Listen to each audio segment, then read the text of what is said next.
Assalamualaikum warahmatullahi wabarakatuh. Perkenalkan, nama saya Adim Dia Maribuan, NIM 2101026034. Di video kali ini saya ingin sedikit menjelaskan tentang rangkuman materi yang telah kita pelajari selama pertemuan sebelum ujian tengah semester yang kita lakukan ini.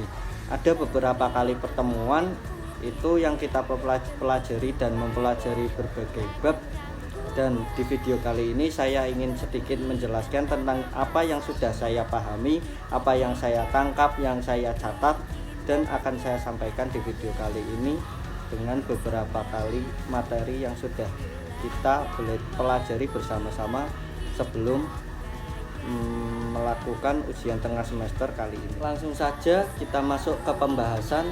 Yang pertama yaitu urgensi pendidikan Pancasila dan kewarganegaraan.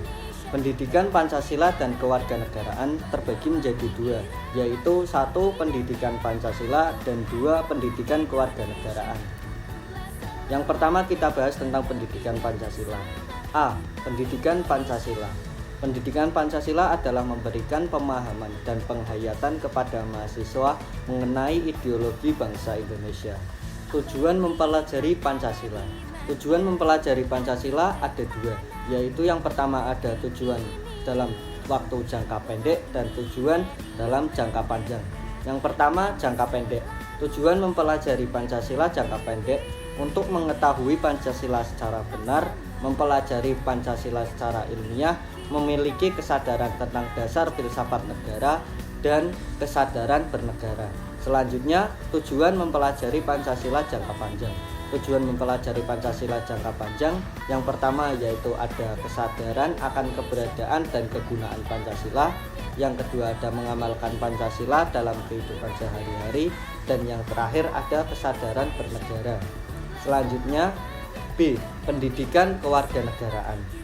Pendidikan kewarganegaraan adalah pemahaman mengenai Pancasila, Undang-Undang Dasar Negara Republik Indonesia tahun 1945, Negara Kesatuan Republik Indonesia, dan Bhinneka Tunggal Ika, serta implementasinya dalam membentuk mahasiswa menjadi warga negara yang memiliki rasa kebangsaan dan cinta tanah air.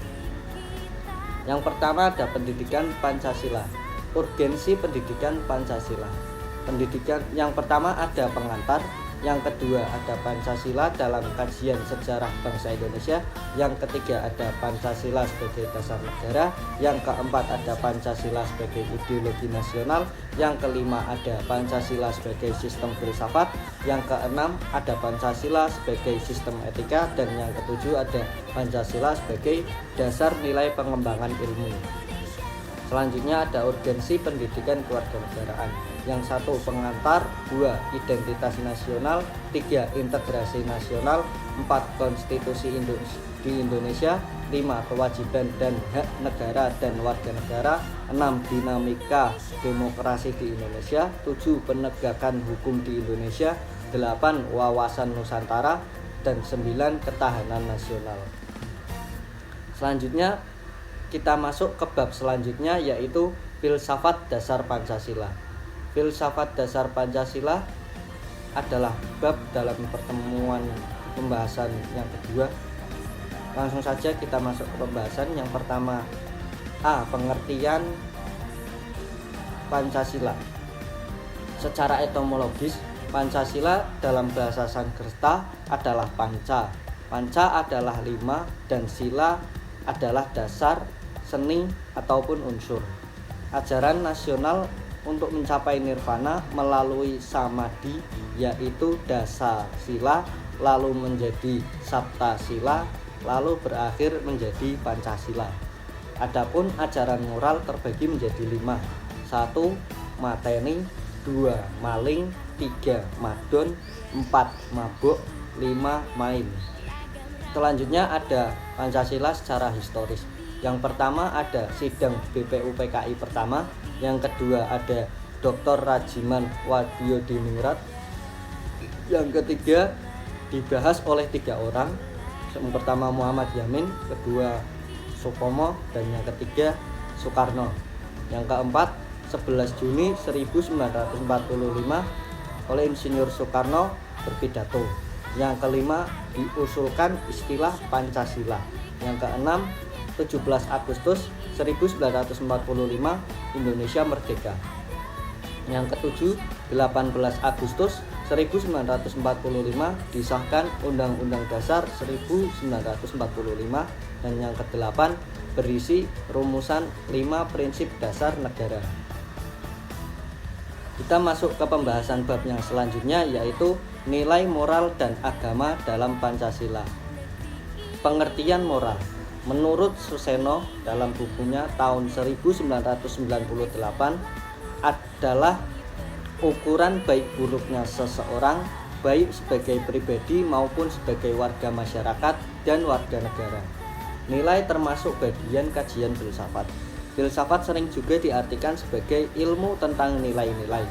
Menurut Walter G. Evers, nilai dibagi menjadi 5 bagian sebagai berikut. Yang pertama, nilai ekonomi. Yang kedua, nilai rekreasi. Yang ketiga, nilai perserikatan. 4, nilai kejasmanian. Dan yang kelima, nilai-nilai watak. Selanjutnya, menurut Profesor Dr. Andes Notonagoro, sarjana hukum, membagi nilai menjadi 3, yaitu 1, nilai material, 2, nilai vital, dan yang ketiga, nilai kerohanian. Selanjutnya ada beberapa nilai yang tergantung dalam sila-sila Pancasila. Yang pertama, kita masuk ke sila yang pertama.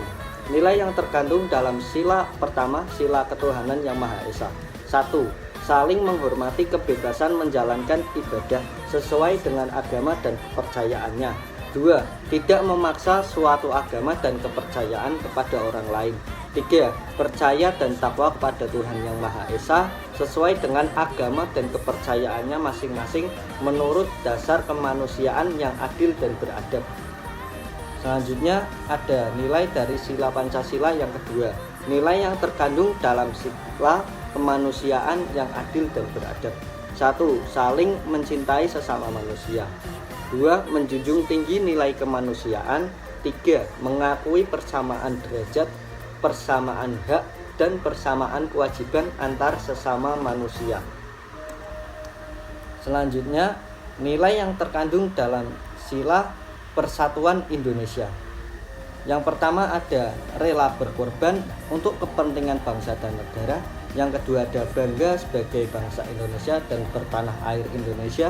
Yang ketiga ada menempatkan persatuan, kesatuan, kepentingan, dan keselamatan bangsa dan negara di atas kepentingan pribadi atau golongan. Selanjutnya ada nilai yang terkandung dalam sila kerakyatan yang dipimpin oleh hikmat kebijaksanaan dalam permusyawaratan perwakilan. Yang pertama, mengutamakan kepentingan negara dan masyarakat. Yang kedua, tidak memaksakan kehendak pada orang lain. Yang ketiga, keputusan yang diambil harus dapat dipertanggungjawabkan secara moral kepada Tuhan yang Maha Esa, menjunjung tinggi harkat dan martabat manusia, serta nilai kebenaran dan keadilan. Yang terakhir ada nilai yang terkandung dalam sila keadilan sosial bagi seluruh rakyat Indonesia. 1. Menjaga keseimbangan antar hak dan kewajiban. 2. Menghormati hak-hak orang lain. Dan yang ketiga, mengembangkan perbuatan-perbuatan yang luhur yang mencerminkan sikap dan suasana kekeluargaan dan kegotong royongan. Itu tadi ringkasan materi dari bab nilai moral dan agama dalam Pancasila yang saya pahami dari pertemuan waktu itu. Oke, kita masuk ke pembahasan selanjutnya. Dalam pertemuan selanjutnya yaitu kita membahas tentang topik hakikat nasionalisme, etika politik dan Pancasila, dan etika kehidupan berbangsa dan bernegara. Yang pertama kita membahas tentang nasionalisme. A. Nasionalisme. Nasionalisme adalah paham yang menciptakan dan mempertahankan kedaulatan sebuah negara yang memiliki tujuan atau cita-cita bersama untuk kepentingan nasional. Jadi disimpulkan hakikat nasionalisme merupakan suatu sikap mencintai bangsa dan negara yang menjunjung tinggi nilai-nilai persatuan dan kesatuan agar tercipta bangsa dan negara yang berdaulat. B. Unsur-unsur nasionalisme. Yang pertama ada cinta terhadap tanah air dan bangsa, contohnya melestarikan dan menjaga kebudayaan Indonesia. 2. Berpartisipasi dalam pembangunan, contohnya saling bekerja sama dan selalu menjaga keamanan. Yang ketiga ada menegakkan hukum dan menjunjung keadilan sosial. Yang keempat ada memanfaatkan sumber daya sekaligus berorientasi pada masa depan. Yang kelima ada berprestasi. Selanjutnya C. Etika politik dan Pancasila. Dalam menjalankan etika politik, pada dasarnya seorang pejabat memiliki kebebasan dalam berperilaku guna mewujudkan seni dan kreativitas dalam menjalankan suatu kekuasaan. Akan tetapi kebebasan itu harus pula berdasarkan kesusilaan etika. Etika politik dalam Pancasila bersifat subsidiar, membantu agar pembahasan masalah ideologi dijalankan secara objektif melalui argumen-argumen yang dapat dipahami etika politik.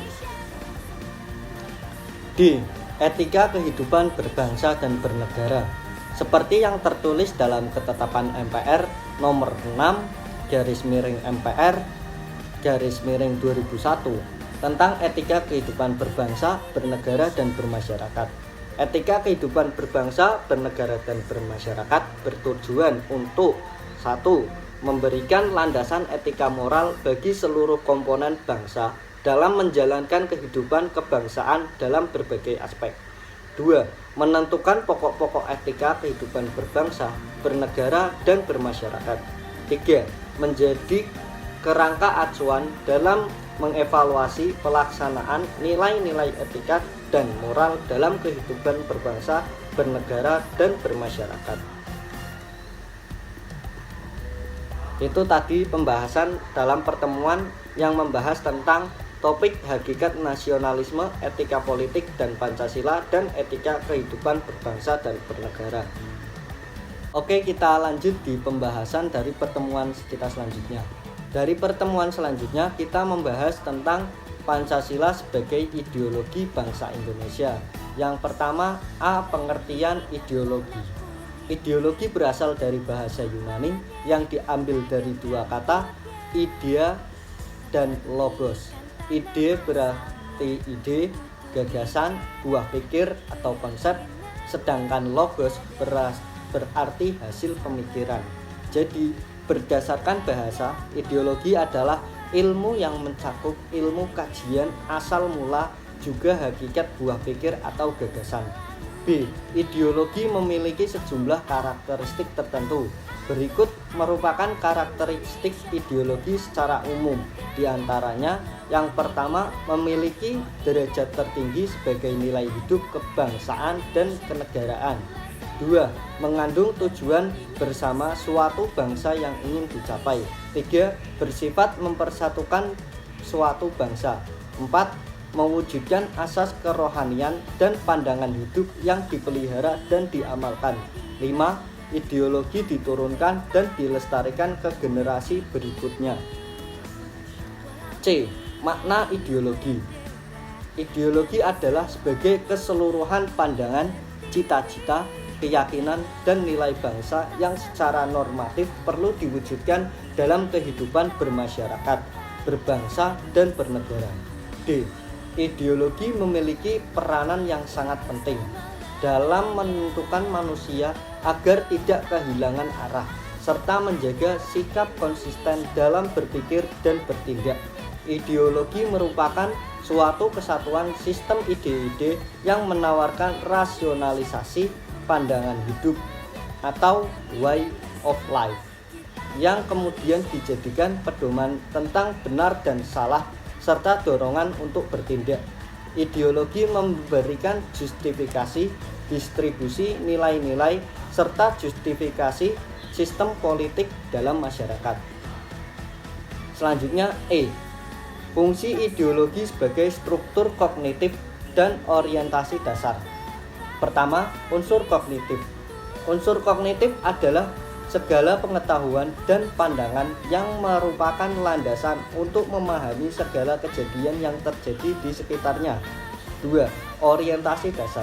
Orientasi dasar adalah membuka wawasan yang memberikan makna serta menunjukkan tujuan dalam kehidupan masyarakat.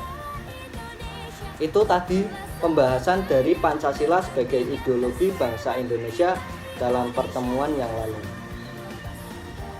Oke, kita lanjut ke pembahasan dari pertemuan selanjutnya, yaitu topik Islam dan Pancasila. A. Pancasila tercantum dalam pembukaan Undang-Undang Dasar 1945 yang berkualifikasi sebagai dasar negara serta mengandung filosofi politik dikarenakan Pancasila adalah objek khusus, yaitu konteks kehidupan bernegara. Sedangkan Islam merupakan sebuah agama yang universal.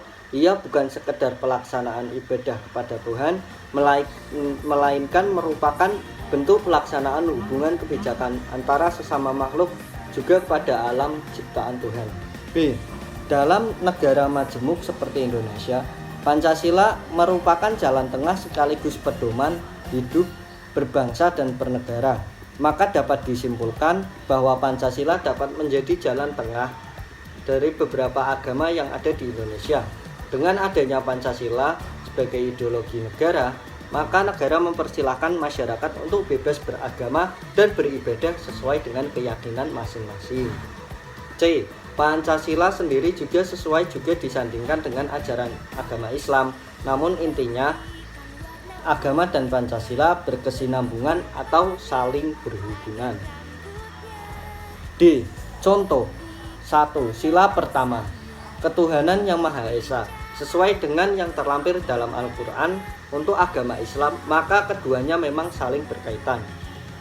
Sila kedua, yang berbunyi kemanusiaan yang adil dan beradab, yang mempunyai arti bahwa manusia sangat menjunjung tinggi harkat dan martabat setiap makhluk yang beradab.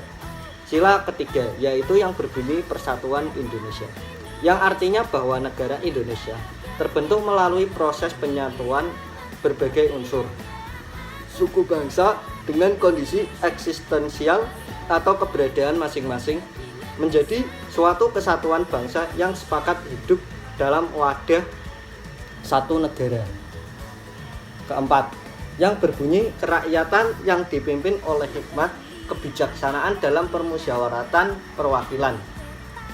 Berdasarkan asas tersebut, artinya rakyat Indonesia mempunyai hak untuk menyampaikan aspirasinya serta menjadi perwakilan rakyat untuk menyampaikan aspirasi para rakyat Indonesia.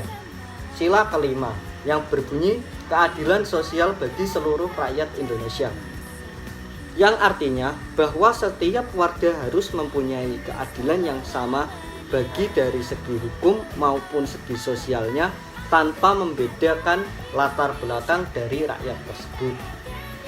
Itulah tadi beberapa poin yang kita bahas pada pertemuan yang lalu dalam pembahasan topik Islam dan Pancasila. Selanjutnya kita lanjut ke pembahasan dalam pertemuan terakhir sebelum melaksanakan ujian tengah semester ini. Pada pertemuan terakhir itu kita membahas tentang pengamalan nilai-nilai Pancasila. A. Nilai religius. Nilai religius adalah nilai-nilai kehidupan yang berkaitan dengan kerohanian yang tertinggi dan mempunyai sifat yang mutlak dan abadi, serta sumbernya dari kepercayaan dan keyakinan manusia. Contoh, beribadah sesuai dengan kepercayaan masing-masing, dan ada pula sanksi yang diberikan kepada orang yang melanggar kasus ini, seperti penistaan agama lain. Sanksi yang diberikan adalah dihukum sesuai agama yang dianut dan dihukum sesuai undang-undang yang berlaku. B. Nilai kemanusiaan. Nilai kemanusiaan adalah nilai-nilai yang sifatnya universal dan dapat dikembangkan untuk membuat karakter seseorang seperti kebijakan, kedamaian, kasih sayang, dan kekerasan. Contoh saling menyayangi antar manusia. Dan ada pula sanksi bagi orang yang melanggar kasus ini, seperti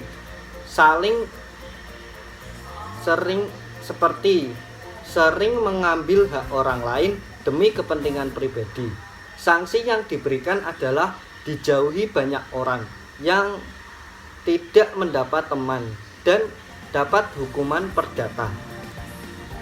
Selanjutnya C. Nilai persatuan bangsa. Nilai ini hampir sama dengan Bhinneka Tunggal Ika yang mempunyai arti berbeda-beda tetapi tetap satu jua. Kesimpulannya adalah nilai persatuan adalah suatu sifat dan situasi yang di negara Indonesia harus sesuai dengan hakikat satu. Contohnya ikut berpartisipasi, kompak dalam pengembangan persatuan Indonesia, dan ada pula sanksi yang diberikan jika melanggar kasus ini, seperti tidak adanya toleransi dalam ras dan yang lainnya. Sanksi yang diberikan adalah dicemooh masyarakat sekitar dan dijauhi dan mendapatkan hukuman perdata. D. Nilai kerakyatan.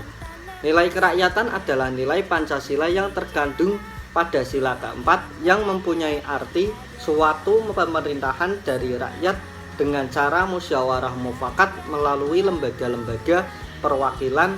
Contoh, melaksanakan hasil musyawarah dengan rasa tanggung jawab. Dan ada pula sanksi yang diberikan jika melanggar kasus ini, seperti sering mengabaikan pendapat orang lain dan sering menghakimi sendiri tanpa adanya musyawarah. Sanksi yang diberikan adalah dijauhi masyarakat dan dianggap sebagai masyarakat dan tidak dianggap sebagai masyarakat dan mendapat hukuman perdata. Selanjutnya yang terakhir ada nilai keadilan sosial. Nilai keadilan sosial yang terdapat pada sila kelima ini mengandung makna bahwa seluruh rakyat Indonesia berhak mendapat keadilan sosial baik dari segala aspek hingga terciptanya masyarakat yang adil dan makmur. Contohnya, tidak menggunakan hak-hak milik untuk merugikan kepentingan umum, dan ada pula sanksi bagi orang yang melanggar nilai tersebut, seperti sering membedakan hak manusia dari segi apapun dan sering menyalahgunakan jabatan hingga membuat orang lain sengsara. Sanksi yang akan diberikan adalah dijauhi masyarakat dan diturunkan jabatannya dan mendapat hukuman perdata. Itu tadi beberapa pembahasan yang saya pahami dan yang saya tangkap dalam pertemuan pembahasan pengalaman nilai-nilai Pancasila. Oke, sampailah kita di slide yang terakhir. Mungkin cukup sekian yang bisa saya sampaikan, kurang lebihnya mohon maaf. Itu tadi beberapa materi yang sudah saya sampaikan, itu berasal dari beberapa kali pertemuan yang saya catat, yang saya resum, dan yang saya pahami. Jadi jika ada salah atau yang kurang berkenan, mohon dimaafkan. Cukup sekian dari saya. Wassalamualaikum warahmatullahi wabarakatuh.